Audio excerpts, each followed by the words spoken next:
Welcome back student to the channel. आज हम अपने नेक्स्ट क्वेश्चन की तरफ चलेंगे जो कि है हमारा क्वेश्चन नंबर 12 विच इज आपके इन टेक्स्ट क्वेश्चन का सबसे लास्ट क्वेश्चन है।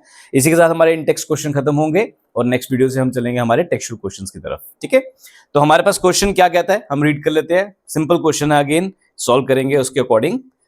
क्या कहता है कि क्वेश्चन नंबर 12 है, इन टेक्स्ट है, says calculate the osmotic pressure in Pascal's.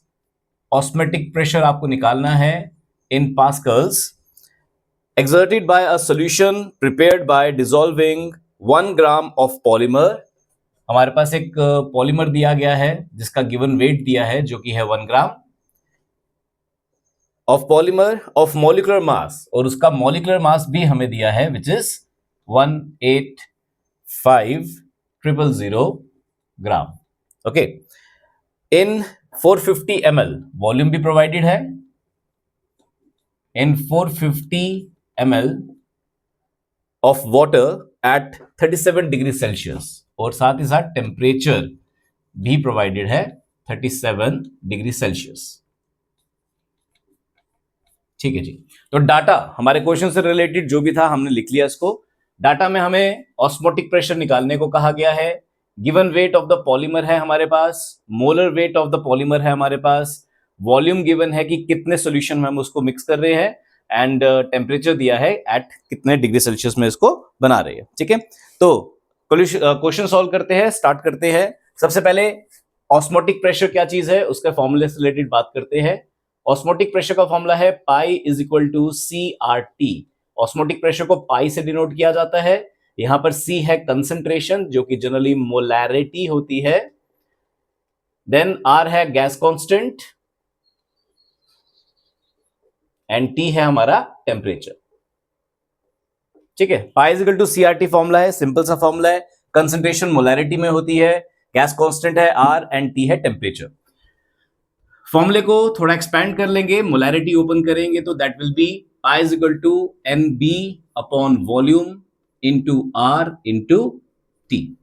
Formula use करना है। फॉर्मूला से रिलेटेड हमारे पास हमें पाई यानी कि ऑस्मोटिक प्रेशर निकालने को कहा गया है। NB हम जरूर निकाल सकते हैं हमारे गिवन वेट और मॉलिक्यूलर वेट से। वॉल्यूम हमें डायरेक्टली दी हुई है, यस। R की वैल्यू, गैस कांस्टेंट की वैल्यू आपको क्वेश्चन में जनरली गिवन होती है, आपको एग्जाम्स में जब ये क्वेश्चन आएगा तो आपको वैल्यू जरूर दी जाएगी। और टेम्परेचर भी आपको दिया हुआ है, यानी कि फॉर्मूला में जो जो चीजें हमारे पास हमको चाहिए वो सब कुछ है, और जो चीज निकालनी है उसको डायरेक्टली निकालना है। तो मैं आपके लिए फॉर्मूला सामने भी लिख देता हूं। Pi is equal to C यानी कि concentration in terms of molarity, NB upon V into R into T। Simple value substitute करनी है, आंसर डायरेक्टली निकलेगा आपका।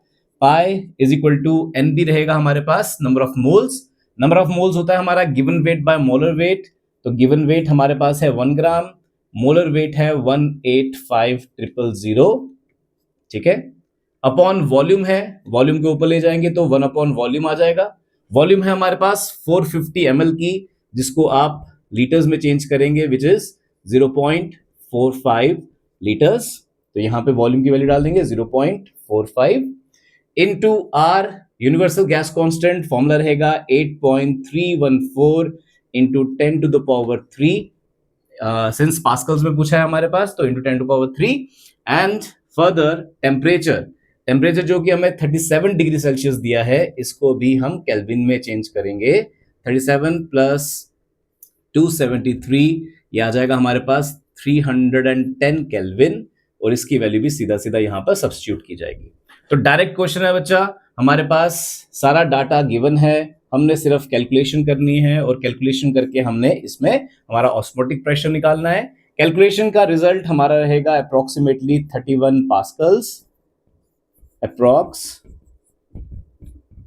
तो मुश्किल क्वेश्चन नहीं है, बस कैलकुलेशंस का ही थोड़ा ध्यान रखना है आपको, और आंसर हमारा रहेगा 31 पास्कल्स का। ये हमारा इंटेक्स का लास्ट क्वेश्चन था, इसी के साथ इंटेक्स खत्म होता है। नेक्स्ट क्वेश्चन में, नेक्स्ट वीडियो में हम आपको नेक्स्ट क्वेश्चन के साथ मिलेंगे which are your textual questions of solution. Thank you, जय श्री राम, वंदे मातरम।